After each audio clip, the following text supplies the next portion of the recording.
ಇನ್ನು ಮಧ್ಯಪ್ರಾಚ್ಯ ಯುದ್ಧದ ಕಾರಣಕ್ಕಾಗಿ ತೈಲ ಸಂಕಷ್ಟವೂ ಕೂಡ ಸೃಷ್ಟಿಯಾಗಿದೆ. ಭಾರತದ ಸ್ಥಿತಿ ಏನು? ಅತಂತ್ರ ಸದ್ಯಕ್ಕೆ. ಯಾಕಂತಂದ್ರೆ ಹೊರ್ಮುಜ್ ಜಲಸಂಧಿಯಿಂದ ಚೀನಾ ಮತ್ತು ರಷ್ಯಾದ ಹಡಗಿಗೆ ಸಂಚರಿಸೋದಕ್ಕೆ ನಾವು ಅವಕಾಶ ಕೊಡ್ತೀವಿ ಅಂತ IRGC ಹೇಳ್ಕೊಂಡಿದೆ. ಚೀನಾದ ಬಾವುಟ ಇರುವಂತ, ಧ್ವಜ ಇರುವಂತ, ರಷ್ಯಾದ ಧ್ವಜ ಇರುವಂತ ಹಡಗುಗಳು ಹೊರ್ಮುಜ್ ಜಲಸಂಧಿಯ ಮುಖಾಂತರ ಹೋಗಬಹುದು. ಅದಕ್ಕೆ ನಾವು ಅಲೋ ಮಾಡ್ತೀವಿ, ಬೇರೆ ಯಾರಿಗೂ ಅಲೋ ಮಾಡಲ್ಲ. ಯಾಕಂತಂದ್ರೆ ಆ ಎರಡು ರಾಷ್ಟ್ರಗಳು ನಮ್ಮ ಸಾರ್ವಕಾಲಿಕ ಮಿತ್ರ ರಾಷ್ಟ್ರಗಳು ಅಂತ. ಭಾರತದ 37ಕ್ಕೂ ಅಧಿಕ ಹಡಗುಗಳು ಸದ್ಯ ಅಲ್ಲೇ ನಿಂತಿದ್ದಾವೆ. 10,000 ಕೋಟಿ ಮೌಲ್ಯದ ವಸ್ತುಗಳಿದ್ದಾವೆ ಆ ಹಡಗಿನಲ್ಲಿ. ಇಲ್ಲಿ ಭಾರತ ಹೇಳ್ತಿದೆ, ಸದ್ಯಕ್ಕೆ ನಮಗೆ ಸಮಸ್ಯೆ ಇಲ್ಲ, ರಿಫೈನ್ಡ್ ಆಯಿಲ್ ನಮ್ಮ ಹತ್ರ, ಅಂದ್ರೆ ಡೈಲಿ ಬಳಕೆಗೆ ಬೇಕಾದಂತ 20-25 ದಿನಕ್ಕೆ ಬೇಕಾದಂತ ಆಯಿಲ್ ಇದೆ ನಮ್ಮ ಹತ್ರ. ರಿಸರ್ವ್ ಅಂತ ತೆಗೆದುಕೊಂಡ್ರೆ 45 ದಿನಕ್ಕಾಗುವಷ್ಟಿದೆ, ಸೊ ಪ್ರಾಬ್ಲಮ್ ಇಲ್ಲ ಅಂತ ಹೇಳ್ತಿದೆ. ಮುಂದುವರೆದ್ರೆ ಈ ಯುದ್ಧ ಭಾರತದ ಪರಿಸ್ಥಿತಿ ಏನು? ಭಾರತಕ್ಕೇನು ಆಲ್ಟರ್ನೇಟಿವ್? ರಷ್ಯಾವನ್ನು ಸಂಪರ್ಕಿಸೋ ಕೆಲಸ ಆಗಿದೆ. ರಷ್ಯಾ ಭರವಸೆ ಕೊಟ್ಟಿದೆ, ನಿಮ್ಮ ಬೇಡಿಕೆಗೆ ತಕ್ಕಷ್ಟು ನಾವು ಪೂರೈಕೆ ಮಾಡ್ತೀವಿ ಅಂತ ರಷ್ಯಾ ಹೇಳಿದೆ. ಬಟ್ ನಿಮಗೆ ಸಮಸ್ಯೆಯ ಕಾಲದಲ್ಲಿ ದರವೂ ಜಾಸ್ತಿ, ಅದು ಮಾರ್ಕೆಟ್ ಸ್ಟ್ರಾಟಜಿ. ಅದು ಸಮಸ್ಯೆ ಇತ್ತು ಅಂತಂದ್ರೆ ದರವೂ ಜಾಸ್ತಿ. ರಷ್ಯಾ ಇಷ್ಟು ದಿನ ನಮಗೆ ಡಿಸ್ಕೌಂಟಲ್ಲಿ ಕೊಡ್ತಾ ಇತ್ತು, ಆನಂತರ ಅಮೆರಿಕದ ಕಾರಣಕ್ಕಾಗಿ ನಾವು ಅದನ್ನು ಕಡಿಮೆ ಮಾಡ್ತಾ ಬಂದ್ವಿ. ಈಗ ಮತ್ತೆ ನಾವು ರಷ್ಯಾದ ಮೇಲೆ ಡಿಪೆಂಡ್ ಆಗಬೇಕಾದಂಥ ಸ್ಥಿತಿ ಬರಬಹುದು. ಇದು ಹೀಗೆ ಮುಂದುವರಿದರೆ ಮಾತನಾಡೋಣ. ನಾನು ಸುರೇಶ್ ಅವರಿಂದಲೇ ಶುರು ಮಾಡ್ತೀನಿ. ಸುರೇಶ್ ಅವರೇ, ಹೊರ್ಮುಜ್ ಜಲಸಂಧಿ ಇದ್ದೇ ಪ್ರಾಬ್ಲಮ್ ಇರೋದಿಲ್ಲ. ಚೀನಾ ರಷ್ಯಾದ ಹಡಗುಗಳನ್ನು ಬಿಡ್ತೀವಿ, ಉಳಿದವರನ್ನು ಬಿಡಲ್ಲ. ಇದರ ಮಧ್ಯೆ ಅಮೆರಿಕ ಹೇಳುತ್ತೆ ನಾವು ಅದನ್ನು ಕಂಟ್ರೋಲಿಗೆ ತೆಗೆದುಕೊಳ್ತೀವಿ. ಯಾರನ್ನು ನಂಬಬೇಕು? ಭಾರತದ ಸ್ಥಿತಿ ಏನು ಅಂತ. ನಿನ್ನೆ ಈಗ ನಾನು ಹೇಳ್ದಾಗೇನೆ ನಿನ್ನೆ ನಡೆದಿರೋ ವಿಚಾರ ಏನಪ್ಪ ಅಂದರೆ, ನೀವು ಸ್ಟ್ರೇಟ್ ಆಫ್ ಹೋಮರ್ಸಿಂದ ನಾವು ಯಾವುದೇ ಒಂದು ಶಿಪ್ನ ಮೂವ್ ಮಾಡ್ಲಿಕ್ಕೆ ಬಿಡಲ್ಲ ಅನ್ನೋ ಒಂದು ವಿಚಾರದಲ್ಲಿ ಅಮೆರಿಕ ಇಮಿಡಿಯೇಟಾಗಿ ರಿಯಾಕ್ಟ್ ಮಾಡಿದ್ದು ಏನಪ್ಪ, ಅದರಲ್ಲಿ ಟ್ರಂಪ್ ಅವ್ರು ಹೇಳಿದ್ದೇನೆಂದರೆ, ನಾವು ಅದಕ್ಕೆ ಇನ್ಶೂರೆನ್ಸ್ ಕವರೇಜ್ ಕೊಡ್ತೇವೆ. ಇನ್ಶೂರೆನ್ಸ್ ಕವರೇಜ್ ಕೊಡೋದ್ರಿಂದ ಅರ್ಥ ಏನು ಬಂದಿದೆ? ಇನ್ಶೂರೆನ್ಸ್ ಕವರೇಜ್ ಕೊಡೋದ್ರಲ್ಲಿ ಅರ್ಥ ಏನು ಬಂದಿದೆ? ಈಗ ನನಗೆ ಬೇಕಾಗಿರೋದು ತೈಲ ಬರುತ್ತಾ ನನ್ನ ಹತ್ರ? ಬರಲ್ಲ. ನಷ್ಟ ಆದರೆ ಪರಿಹಾರ ಸಿಗುತ್ತೆ. ಹಾಂ, ಪರಿಹಾರ ಸಿಗುತ್ತೆ. ಸೊ ನನಗೆ ಬೇಕಾಗಿರುವಂಥ ವಸ್ತು ನನಗೆ ಟೈಮ್ಲಿ ರೀಚ್ ಆಗಲ್ಲ. ನನಗೆ ಟೈಮ್ಲಿ ರೀಚ್ ಆಗಲಿಲ್ಲ ಅಂದಾಗ ಇಲ್ಲಿದೆ ಡೊಮೆಸ್ಟಿಕ್ ರಿಕ್ವೈರ್ಮೆಂಟ್ ಏನಿದೆ, ಅದಕ್ಕೆ ನಮಗೆ ಹಿಂದೆ ಮುಂದೆ ನಮಗೆ ತೊಂದರೆಗಳು ಆಗ್ತದೆ. ಹಾಗಾಗಿ ಈಗ ಅದನ್ನು ನಾವು US ನೇವಿನ ನಾವು ಅದಕ್ಕೆ ಸೇಫ್ ಗಾರ್ಡ್ ಮಾಡಿ ಎಸ್ಕಾರ್ಟ್ ಮಾಡಿ ಕಳಿಸ್ಕೊಡ್ತೀವಿ. ಒಂದು. ಎರಡನೇದು, ಅವ್ರೇನಾದ್ರು ಸ್ಟಾಪ್ ಮಾಡ್ತೀವಿ ಅಂತಂದರೆ ಇರಾನ್ ಮೇಲೆ ನಾವು ತಗೋಬೇಕಂತ ಇನ್ನೂ ಒಂದು ಬಿಯಾಂಡ್ ಇಮ್ಯಾಜಿನೇಷನ್ ಅಕ್ರಮವಾಗಿ ನಾವು ಅದನ್ನು ಡಿಸಿಷನ್ ತಗೋತೀವಿ ಅಂತೇಳಿ ಟ್ರಂಪ್ ಅವ್ರು ಹೇಳ್ತಾರೆ. ಇದು ಮಾತನಾಡ್ತಾ ಇರೋ ವಿಚಾರಗಳು. ಮತ್ತು ಸಾರ್ ಹೇಳಿದಾಗ ಯುದ್ಧದಲ್ಲಿ ನಡೆಯೋದು ಒಂದು ಅವ್ರವ್ರ ಸ್ಪೈಕ್ಗಳನ್ನು ಇನ್ಕ್ರೀಸ್ ಹೇಳ್ತಾರೆ, ಅದು ಒಂದು ವಿಚಾರ. ಭಾರತಕ್ಕೆ ನಾವು ಬಂದಾಗ ಇವಾಗೇನು ನಮ್ಮ ಮಿನಿಸ್ಟರ್ ಹೇಳಿದ್ದಾರೆ, ನಮ್ಮಲ್ಲಿ ಸದ್ಯಕ್ಕೆ ಆಗೋಬೇಕಾದ ರಿಕ್ವೈರ್ಮೆಂಟ್ ಸಫಿಷಿಯೆಂಟ್ ಆಗಿದೆ. ಹಾಗಾದರೆ ಇದು 1 ವಾರಕ್ಕೆ ನಡೆಯುತ್ತಾ, 2 ವಾರಕ್ಕೆ ನಡೆಯುತ್ತಾ, 1 ತಿಂಗಳಿಗೆ ನಡೆಯುತ್ತಾ, 2 ತಿಂಗಳಿಗೆ ನಡೆಯುತ್ತಾ, ಅಥವಾ ರಷ್ಯಾ ಯುಕ್ರೇನ್ ಥರ 4 ವರ್ಷ ನಡೆಯುತ್ತಾ, ಹಾಗೇ ನಡೆಯುತ್ತಾ ಗೊತ್ತಿಲ್ಲ ಅನ್ನೋ ಒಂದು ವಿಚಾರ ಬಂದಾಗ 100% ಇಂಡಿಯಾಗೆ ಅದರದ್ದು ಇಂಪ್ಯಾಕ್ಟ್ ಆಗುತ್ತೆ.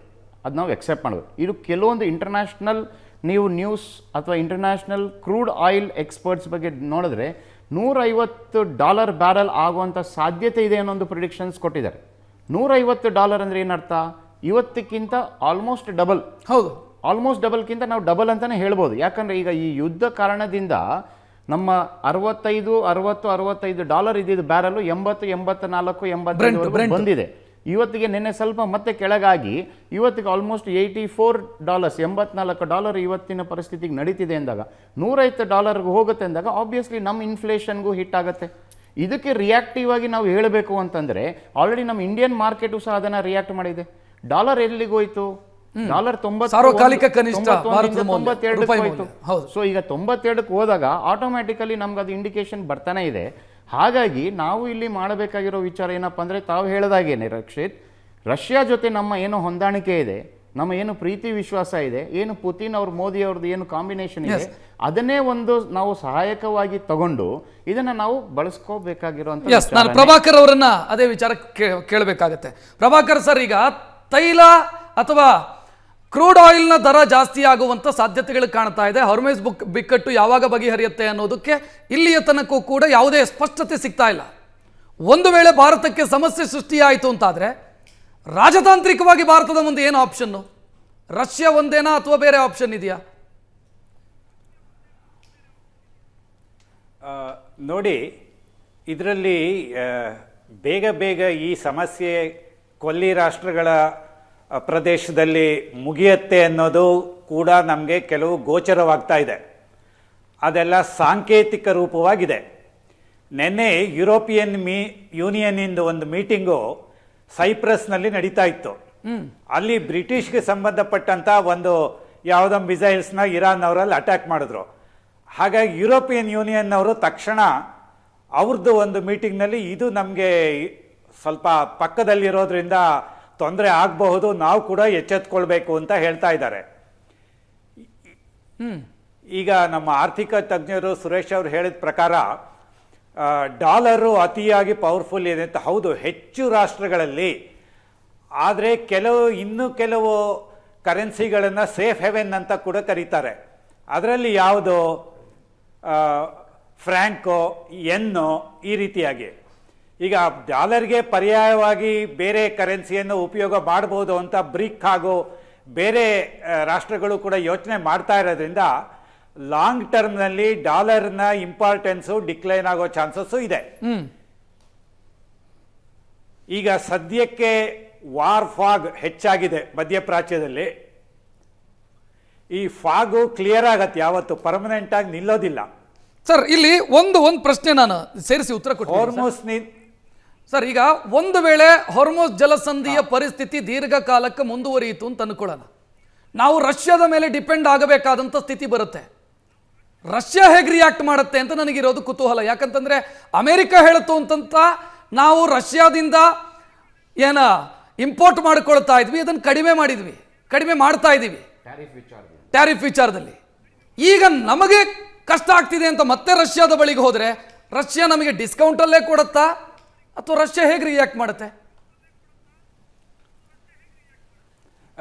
ಡಿಸ್ಕೌಂಟ್ನ ಸ್ವಲ್ಪ ಕಡಿಮೆ ಮಾಡಬಹುದು, ಕೊಡೋದು ಮಾತ್ರ ಖಂಡಿತ. ಯಾಕಂದ್ರೆ 1972ರಿಂದ ಭಾರತ ರಷ್ಯಾದ್ದು ಫ್ರೆಂಡ್ಶಿಪ್ ಟ್ರೀಟಿ ಇದೆ. ನಾವು ಕೂಡ ರಷ್ಯಾಗೆ ಸಾಕಷ್ಟು ಸರಕು ಸರಂಜಾಮುಗಳನ್ನು ಕಳಿಸ್ತಾ ಇದ್ದೇವೆ. ಅಲ್ಲಿಂದಾನು ನಮಗೆ ಬೇಕಾದ್ದು ಬರ್ತಾ ಇದೆ. ಹಾಗಾಗಿ ರಷ್ಯಾ ನಮಗೆ ದೊಡ್ಡ ಸಮಸ್ಯೆ ಆಗೋದಿಲ್ಲ. ನಾವು ಮಾರ್ಜಿನಲ್ಲಿ ಜಾಸ್ತಿ ಮಾಡ್ಕೋಬಹುದು. ಈಗ ಜಾಸ್ತಿ ಸಿಕ್ಕುವಾಗ ನಮಗೆ ಪ್ರಭಾವ ಹೆಚ್ಚು ಬೆಲೆ ಕೊಡಬೇಕಾಗ್ಬೋದು ಸ್ವಲ್ಪ. ಅದಕ್ಕೆ ಭಾರತ ತಯಾರಾಗಿದೆ. ಸರ್, ಈ 40% ಅನ್ನು ಮ್ಯಾಚ್ ಮಾಡಬಹುದಾ? ಯಾಕಂತಂದ್ರೆ ಹೊರ್ಮೋಸ್ ಇಂದ ನಮಗೆ ಬರ್ತಾ ಇರೋದು 40%. ನಮ್ಮ ಡಿಪೆಂಡೆನ್ಸಿಯ 40% ಕ್ರೂಡ್ ಆಯಿಲ್ ಇದೇ ಜಲಸಂಧಿ ಮುಖಾಂತರ ಬರಬೇಕು. ಇಲ್ಲಿ ಸ್ಟಾಪ್ ಆಯ್ತು ಅಂತ ಆದ್ರೆ ಈ 40% ಅನ್ನು ಹೆಂಗ್ ಮ್ಯಾಚ್ ಮಾಡ್ಕೊಳ್ಳೋದು? ರಷ್ಯಾ ಒಂದೇ ಆಪ್ಷನ್? ಇದು ಸ್ಟಾಪ್ ಆಗತ್ತೆ ಅನ್ನೋ ಒಂದೇ ದೃಢವಾದ ನಂಬಿಕೆ ನಮಗೆ ಏಕೆ ಇರಬೇಕು? ರಷ್ಯಾ ಒಂದು ಪರ್ಯಾಯ ವ್ಯವಸ್ಥೆ, ನಮಗೆ ಅದ್ರ ಬಗ್ಗೆ ನಂಬಿಕೆ ಹೆಚ್ಚಿದೆ. ಅದು ಟ್ರಂಪ್ ಟ್ಯಾರಿಫ್ ಜಾಸ್ತಿ ಮಾಡಿದ್ದು ಭಾರತಕ್ಕೆ ಮಾತ್ರ ಅಲ್ಲ, ಪ್ರಪಂಚಾದ್ಯಂತ ಎಲ್ಲ ರಾಷ್ಟ್ರಗಳಿಗೂ ಮಾಡಿದ್ರು. ಅದು ತಪ್ಪು ಅಂತ ಯಾವಾಗ ಸುಪ್ರೀಂ ಕೋರ್ಟಿಂದ ನಿದರ್ಶನ ಬಂತೋ ಆವಾಗ ರಾತ್ರೋರಾತ್ರಿ ಅದನ್ನು ಕಡಿಮೆ ಮಾಡಿದ್ರು. 10% ಇಳಿಸಿ ಅಂತ ಹೇಳಿದ್ರು ಸದ್ಯಕ್ಕೆ 15 ಇಟ್ಕೊಂಡಿದ್ದಾರೆ ಅಲ್ವೇ. ಈಗ ಚೀನಾಗೆ ಒಂದು ಜೆಸ್ಚರ್ ರೂಪದಲ್ಲಿ, ರಷ್ಯಾಗೆ ಒಂದು ಜೆಸ್ಚರ್ ರೂಪದಲ್ಲಿ ಇರಾನ್ ಹೋರ್ಮುಜ್ ಸಂಧಿಯಿಂದ ಶಿಪ್ಗಳನ್ನು ಹೋಗೋದಕ್ಕೆ ಬಿಡ್ತಾ ಇದ್ದಾರೆ. ಅದೇ ರೀತಿ ಬೇರೆದನ್ನು ನಿಧಾನವಾಗಿ ಬಿಡಬಹುದು. ಈಗ ಇರಾನ್ನ ನಾವು ಖೊಮೇನಿ ಹತ್ಯೆ ಮೇಜರ್ ಅಂತ ಟ್ರೀಟ್ ಮಾಡುವಾಗ ಪೊಲಿಟಿಕಲ್ ಇಶ್ಯೂನ ನಾವು ಒಂದು ಸರಿಯಾದ ಸ್ಟ್ಯಾಂಡನ್ನು ತೆಗೆದುಕೊಳ್ಳದೆ ಇರೋದ್ರಿಂದ ಇದು ಇರಾನ್ ನಮಗೆ ತೀರಾ ವಿರೋಧವಾಗಿ ಹೋಗ್ತಾ ಇಲ್ಲ. ಅವರು ಕೂಡ ಸ್ವಲ್ಪ ತಟಸ್ಥವಾಗೇ ಇದ್ದಾರೆ. ಅವರಿಗೆ ಬೇರೆ ಚಾಲೆಂಜಸ್ ಜಾಸ್ತಿ ಇದೆ. ಅದೆಲ್ಲ ಇಂಟರ್ನಲ್ಲು, ಎಕ್ಸ್ಟರ್ನಲ್ ಅಂದರೆ ರೀಜನಲ್ಲು. ನಾವು ಇಸ್ರೇಲ್ನಲ್ಲೂ ರೀಜನಲ್ ಅಂತಾನೆ ತೆಕ್ಕೊಂಡ್ರೆ ಅದು ಅಂಥ ದೊಡ್ಡ ಸಮಸ್ಯೆ ಇಲ್ಲ. ಈಗ ಅಲ್ಲಿ ಇರೋದು ಯಾವ ರೀತಿಯಾದಂತಹ ರಾಜಕೀಯ ವ್ಯವಸ್ಥೆ ಸ್ಥಾಪನೆಗೊಳ್ಳುತ್ತೆ, ಅದು ಎಷ್ಟು ಬೇಗ ಆಗತ್ತೆ, ಯಾವ ರೀತಿ ನಾವು ಉಳಿದ ವಿಶ್ವದ ರಾಷ್ಟ್ರಗಳು ಹೇಗೆ ಅದಕ್ಕೆ ಸ್ಪಂದಿಸುತ್ತೆ. ಚಿತ್ತಾಲೆ ಸರ್, ನನಗೆ ಇರುವಂತ ಕುತೂಹಲನೇ ಅದು. ಎಸ್ ಸರ್, ಪ್ರಭಾಕರ್ ಸರ್ ಬರ್ತೀನಿ. ನನಗಿರುವಂತ ಕುತೂಹಲನೇ ಅದು.